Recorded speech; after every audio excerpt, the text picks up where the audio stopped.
So if you're on the battlefield and you shoot a guy, that's not torture because, look, he was shooting at me, I had to shoot at him. Okay. And once you're taken prisoner, if you put him like in a standard jail cell, and maybe that's a little uncomfortable because it's made of concrete, well, okay, you know, what are we supposed to do? I mean, it's a jail cell, this is the standard thing we treat American prisoners. But when you slap the guy around while he's in jail, heck, you know, seriously, even just slapping, no, that is wrong. What are you doing?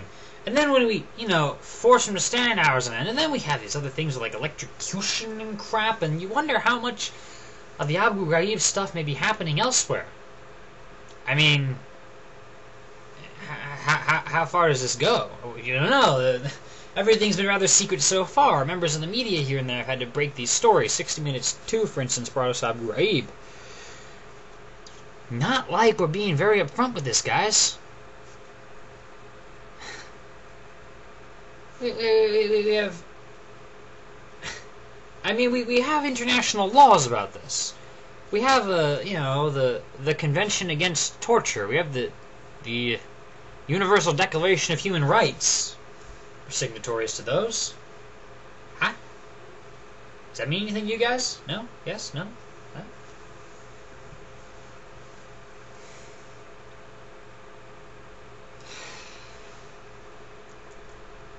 You know, we're trying to convince people that we're not, you know, some sort of evil empire trying to take over the world, as Osama bin Laden would have them believe, and then the people see freaking images from Abu Ghraib.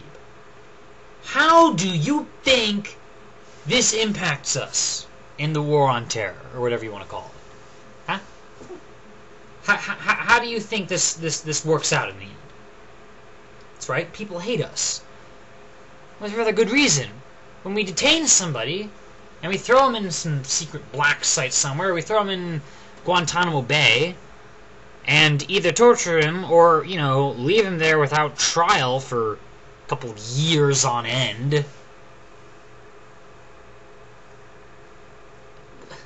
What the heck? Do I have to explain how justice works to you guys? Okay, you arrest someone when you have reasonable proof that they've done something wrong. Then you put them in jail for a while. Possibly they make bail, depending on, you know, rules on bail. Then they have access to legal counsel. And the legal counsel, their lawyer, can talk with them freely. Hasn't happened very much at Guantanamo Bay. And if the person insists that he is innocent, he can have a place to decide whether or not he's innocent. He can have some sort of trial. How hard is this? You have a trial, you bring out the evidence, and if it needs to be secret evidence, you know, because this is military or whatever, could we at least have a trial behind closed doors? I mean, a lot of people are just like, no, they've had no trial whatsoever. Or they've had a trial and they've been cleared, and they're still in Guantanamo.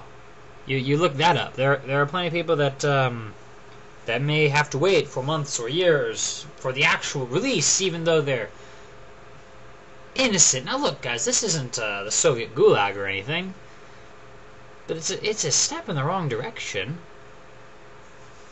It's bad for us as our character, as a country, to cause unnecessary pain to anyone.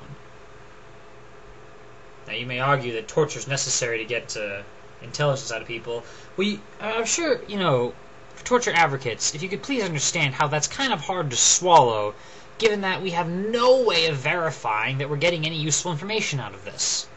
But we have plenty of ways of verifying that people are being tortured. Or enhanced interrogation. We don't torture, you know. The administration's stance has been, well, you know, since torture is wrong, we'll just redefine torture to fit the things, like I was saying earlier. Okay. So torture was defined by the administration as the pain that comes from death or major organ failure. So let me make this clear to you. You could chop off a guy's fingers, one by one, and this would not be considered torture. Not major organs, are they? You could heat a hot iron to, you know, 200 degrees and stab it through someone's arms and legs. This would not be torture. You could throw him off of like a 5-story building, and so long as he survives the fall and he doesn't have any major organ failure, it's not torture. You could zap his freaking eyeballs with jillions of volts of electricity, right? And so long as he doesn't actually die or have major organ failure, the zapping of the eyeballs is okay. Not torture under that definition.